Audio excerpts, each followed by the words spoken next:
Imaginez un homme parti de presque rien, travaillant dans une ferme, sans diplôme prestigieux ni contact puissant, et qui a fini par influencer des millions de personnes à travers le monde.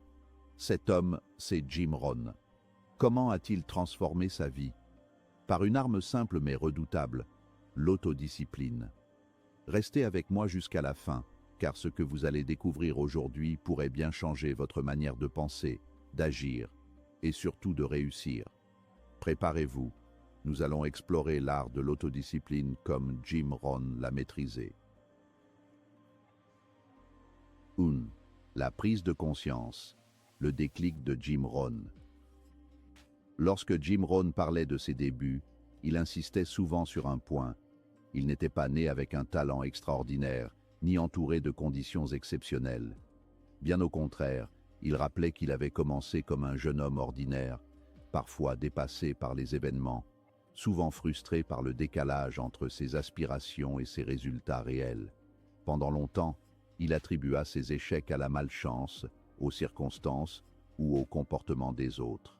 C'était une manière de se protéger de la douleur de la responsabilité, comme beaucoup d'entre nous le font lorsqu'ils sentent que leur vie n'avance pas dans la direction espérée. Le véritable tournant survint le jour où il rencontra son mentor, Earl Shoaff. Cet homme, par sa clarté et son équilibre intérieur, respirait une forme d'autorité tranquille qui impressionna profondément Jim. Lors d'une conversation marquante, Shoaff lui lança une phrase simple mais implacable.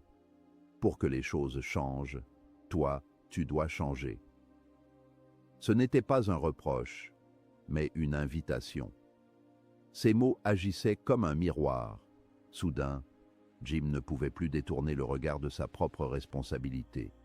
Il comprit que tout changement profond commence par soi-même et que la vie ne s'améliore pas par hasard, mais par une transformation intentionnelle. Cette prise de conscience fut comme une secousse, un réveil intérieur qui fit tomber toutes les illusions commodes auxquelles il s'accrochait. Il réalisa que blâmer ses parents, l'économie, son employeur ou la chance ne l'avaient jamais rapproché de la vie qu'il désirait. Il dut reconnaître que ses habitudes, ses décisions, sa discipline, ou l'absence de celle-ci, avaient construit les murs invisibles de sa condition. En assumant totalement la responsabilité de sa vie, il récupéra simultanément son pouvoir. Il comprit qu'il n'était plus un spectateur mais un créateur et qu'il pouvait reconstruire ses jours et ses années avec intention. Cette révélation ne transforma pas sa vie du jour au lendemain, mais elle devint la fondation solide sur laquelle il allait bâtir ses enseignements. Car lorsqu'un individu reconnaît que la source du changement se trouve en lui-même, il cesse d'attendre et commence à agir. Jim Rohn découvrit ainsi que la conscience de soi n'est pas une simple réflexion intérieure, mais un engagement à devenir une personne différente, capable de produire des résultats différents. À partir de là, chaque défi devint une opportunité de croissance, chaque erreur une leçon, chaque succès un rappel que le progrès vient toujours de l'intérieur. Ce déclic fut le début d'une renaissance personnelle qui allait non seulement transformer sa trajectoire, mais aussi inspirer des millions d'autres à prendre eux aussi la responsabilité totale de leur vie. 2. La discipline quotidienne, le pouvoir des petites actions. Pour Jim Rohn, l'idée de discipline ne ressemblait ni à une contrainte militaire ni à un effort extrême réservé à quelques personnes exceptionnelles. Il décrivait la discipline comme une série de choix ordinaires, modestes et praticables que chacun peut effectuer chaque jour. Selon lui, la vraie magie ne réside pas dans les gestes spectaculaires, mais dans la continuité des petites actions bien orientées. Lire 10 pages d'un bon livre chaque jour ne semble pas impressionnant, mais répété sur une année, cela représente plus de 3500 pages, soit l'équivalent de plusieurs ouvrages majeurs. Économiser une petite somme régulièrement n'a rien d'extraordinaire, jusqu'au moment où l'effet cumulatif révèle une stabilité financière impossible à obtenir sans constance. Il disait souvent « Le succès est quelque chose que vous attirez grâce à la personne que vous devenez. Ce n'est donc pas une question de chance ou de hasard. c'est la conséquence directe des habitudes cultivées quotidiennement. Jim insistait sur le fait que la discipline est un aimant à opportunité. Quand quelqu'un devient fiable, organisé, cohérent et engagé dans sa propre progression, il dégage naturellement une énergie qui attire la confiance, l'inspiration et les occasions de grandir. À l'inverse, le manque de discipline crée un terrain fertile pour la procrastination, la confusion et l'autosabotage. La clé, selon Rohn, n'était pas d'accomplir des exploits héroïques, mais de dominer les micro-gestes du quotidien. Se lever quand on l'a décidé, honorer ses promesses envers soi-même, finir ce qu'on commence, travailler sur ses objectifs avant de se laisser distraire, choisir ce qui conduit au progrès plutôt que ce qui procure seulement un plaisir immédiat. Il comparait souvent les petites disciplines aux briques qui composent un mur solide. Individuellement, elles semblent insignifiantes, mais ensemble, elles érigent une structure durable. Il rappelait aussi que la discipline commence souvent comme un effort, mais devient rapidement un moteur naturel lorsque l'on constate les premiers résultats. C'est une forme de liberté intérieure, la liberté de ne plus être prisonnier de ses impulsions, de ses excuses ou de ses habitudes médiocres. Dans la philosophie de Jim Rohn, la discipline quotidienne est le grand secret silencieux du succès. Ce n'est ni spectaculaire ni glorifié, mais c'est ce qui construit les vies les plus extraordinaires. Et il encourageait chacun à comprendre qu'il n'existe pas de petits pas lorsqu'il est accompli tous les jours avec intention. Chaque page lue, chaque euro économisé, chaque compétence apprise devient une pierre précieuse dans le trésor du développement personnel. 3. Le contrôle de l'esprit, maîtriser ses pensées. Jim Rohn comparait souvent l'esprit humain à un jardin. Un jardin ne produit pas naturellement des fleurs bien ordonnées, il produit ce qu'on y plante ou ce qu'on laisse envahir par négligence. Si l'on ne choisit pas consciemment les graines que l'on y dépose, les mauvaises herbes s'y installent d'elles-mêmes. Cette métaphore illustre toute sa vision du contrôle mental. La qualité de nos pensées détermine directement la qualité de nos décisions, de nos actions et finalement de notre destin. Jim expliquait que l'esprit ne peut pas rester neutre. Il est constamment influencé par ce que l'on lit, ce que l'on regarde, les gens que l'on fréquente, les conversations que l'on nourrit. C'est pourquoi il était extrêmement sélectif quant à ce qu'il laissait entrer dans son esprit. Pour lui, se protéger mentalement n'était pas une forme d'isolement, mais une forme de discipline supérieure. Il savait qu'une idée toxique, répétée suffisamment souvent, peut devenir une croyance limitante, tout comme une pensée inspirante peut ouvrir la voie à une transformation majeure. L'autodiscipline mentale consiste donc à choisir délibérément les sources d'informations qui nourrissent l'esprit, plutôt que de le laisser exposer au hasard. Jim lisait des livres qui élargissaient sa vision, participait à des conversations qui élevaient son niveau de réflexion et se méfiait de toute influence qui risquait de l'éloigner de ses objectifs. Il comprenait que la maîtrise des pensées est un travail permanent. Tout comme un jardin doit être entretenu, arrosé, nettoyé et cultivé, l'esprit doit être clarifié, renforcé et enrichi régulièrement. Ce travail mental devient la base d'une vision claire, d'une capacité à prendre des décisions réfléchies et d'un comportement cohérent avec ses ambitions. Sans ce contrôle, l'esprit dérive vers la confusion, la distraction, le doute, la peur et l'indécision. Des mauvaises herbes qui étouffent toute possibilité d'évolution. Avec ce contrôle, l'esprit devient un espace fertile où se développent les idées, les projets, la motivation et les choix les plus constructifs. Jim Rohn enseignait également que protéger son attention est un acte d'amour envers soi-même. Nous vivons dans un monde saturé de distractions, d'informations rapides, de messages superficiels qui diluent notre concentration. Celui qui ne filtre pas ce qu'il laisse entrer dans son esprit finit par voir son énergie mentale dispersée et affaiblie. À l'inverse, celui qui nourrit son esprit de connaissances utiles, de sagesse, d'expériences enrichissantes et d'idées inspirantes construit une vision du monde plus lucide, plus solide et plus cohérente. Maîtriser ses pensées n'est pas simplement une pratique intellectuelle. C'est un processus de transformation intérieure. C'est ce qui permet de rester aligné, calme, discipliné et capable de choisir consciemment ses priorités. Et pour Jim Rohn, cette maîtrise n'était pas seulement souhaitable, elle était indispensable pour toute personne qui aspire à créer une vie intentionnelle et accomplie. 4. La gestion du temps. Transformer chaque heure en allié. Il affirmait « On n'a pas besoin de plus de temps, mais de mieux utiliser le temps qu'on a ». À travers cette phrase apparemment simple, Jim Rohn pointait l'un des paradoxes les plus puissants de l'existence humaine. Nous disposons tous de la même matière première, ce matériau indifférent qu'est l'heure qui passe, mais seuls certains apprennent à la façonner. Pour lui, la gestion du temps n'était ni une question d'agenda sophistiqué, ni de techniques compliquées, mais un acte de clarté et de responsabilité.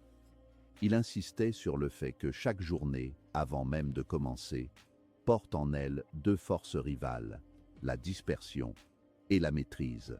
Celui qui ne planifie pas, disait-il, devient un invité dans sa propre vie, subissant le programme des autres au lieu de composer le sien. Jim Rohn planifiait ses journées avec intention, non pas pour se contraindre, mais pour se libérer.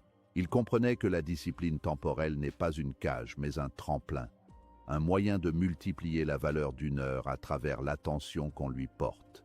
Il aimait rappeler que la différence entre les individus n'est pas tant ce qu'ils font pendant les moments extraordinaires, mais la manière dont ils utilisent les heures ordinaires, ces blocs anonymes que la plupart laissent filer sans y prêter attention. Pour lui, chaque matin était un pacte silencieux avec soi-même. Que vais-je faire aujourd'hui qui servira à mon futur plutôt que mes impulsions du moment? Il enseignait que le temps ne pardonne aucune négligence. Ce que l'on reporte aujourd'hui revient avec intérêt demain, sous la forme de regrets, de fatigue accumulée ou d'opportunités manquées. À l'inverse, chaque instant investi avec conscience devient un complice, un allié qui travaille pour vous longtemps après que l'effort est terminé. Jim Rohn aimait dire que la vie récompense ceux qui structurent leur journée autour de leurs priorités profondes plutôt que de leurs distractions immédiates. Les distractions, d'ailleurs, ne sont pas seulement les écrans ou les bavardages, ce sont aussi les habitudes mécaniques, les réactions automatiques, la tendance à confondre l'urgent et l'important. Rohn invitait chacun à distinguer les activités productives, celles qui construisent, qui élèvent, qui ouvrent des portes, de celles qui consomment l'énergie sans rien laisser en retour.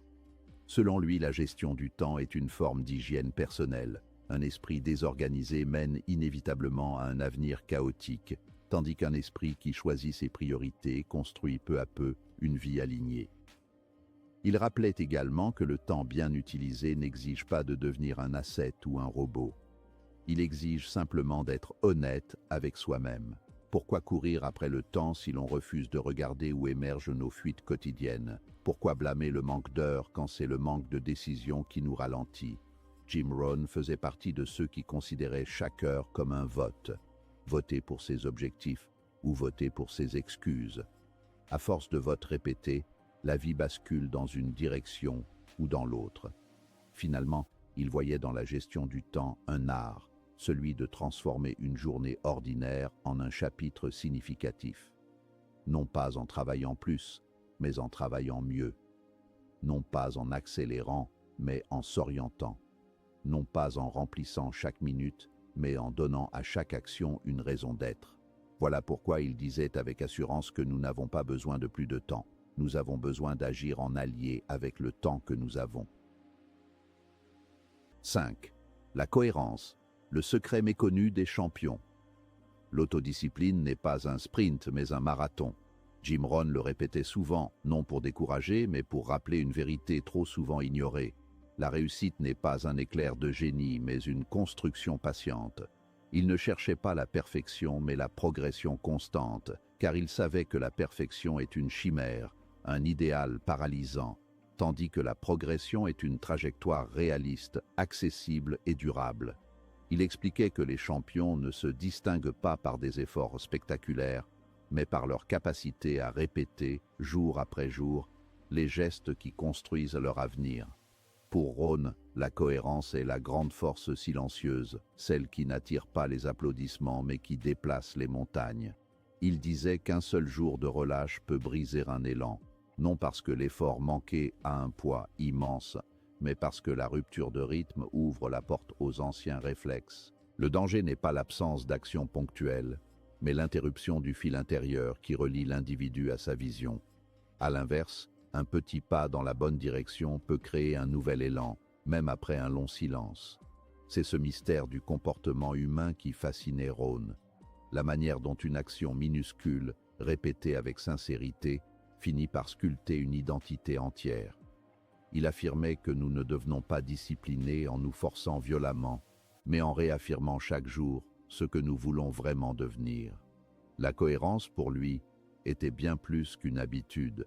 C'était un engagement moral envers soi-même. Il invitait chacun à considérer la discipline comme une conversation quotidienne avec son futur, un dialogue où chaque décision dit « je respecte ce que je veux devenir ». Il rappelait également que la cohérence n'est pas synonyme de rigidité. Elle demande de la souplesse, de l'adaptabilité, car une discipline trop dure finit par se briser. Les champions, selon lui, ne sont pas ceux qui ne tombent jamais, mais ceux qui ne transforment pas une chute en abandon. Il aimait comparer l'effort quotidien à une flamme. Si on l'alimente légèrement mais régulièrement, elle grandit. Si on l'ignore trop longtemps, elle s'éteint et demande un immense effort pour renaître. Cette vision lui permettait de considérer chaque journée comme une opportunité de reconstruire son cap, même après un écart. Il insistait sur le fait que la cohérence est la preuve que votre vision vaut la peine d'être poursuivie. Si vous y revenez tous les jours, même quelques minutes, cela signifie que vous croyez en votre propre potentiel. Il soulignait aussi que la cohérence crée un phénomène étonnant. Plus vous avancez régulièrement, plus l'effort devient naturel, presque automatique. Ce n'est plus un combat contre soi-même, mais une danse avec ses objectifs. Ron enseignait que la routine bien choisie devient une alliée puissante, transformant des actions parfois difficiles en habitudes fluides. Il montrait que chaque répétition renforce non seulement la compétence, mais aussi la confiance. À force de se prouver que l'on tient ses engagements, on bâtit une identité solide, une certitude tranquille de sa capacité à avancer. Et c'est cette certitude qui fait les champions. Car pour lui, le véritable secret n'était pas dans le talent, ni même dans la motivation, mais dans la capacité humble et tenace à maintenir une direction. La cohérence n'a rien de spectaculaire, mais elle possède une magie lente et implacable. Elle transforme ce qui est improbable en ce qui devient inévitable. Voilà pourquoi Jim Rohn affirmait que l'autodiscipline n'est pas un exploit isolé, mais un chemin, et que ceux qui marchent chaque jour, même lentement, finissent toujours par atteindre des destinations que les rêveurs impatients ne verront jamais. Jim Rohn a bâti une vie exceptionnelle, non pas grâce à la chance, mais grâce à l'autodiscipline. À travers ses enseignements, il nous rappelle que nous avons tous le pouvoir de devenir quelqu'un de plus grand, de plus fort et de plus intentionnel. Le succès n'est pas accidentel, il est le résultat de ce que vous faites chaque jour. Alors, qu'allez-vous commencer à discipliner aujourd'hui pour changer votre vie demain ?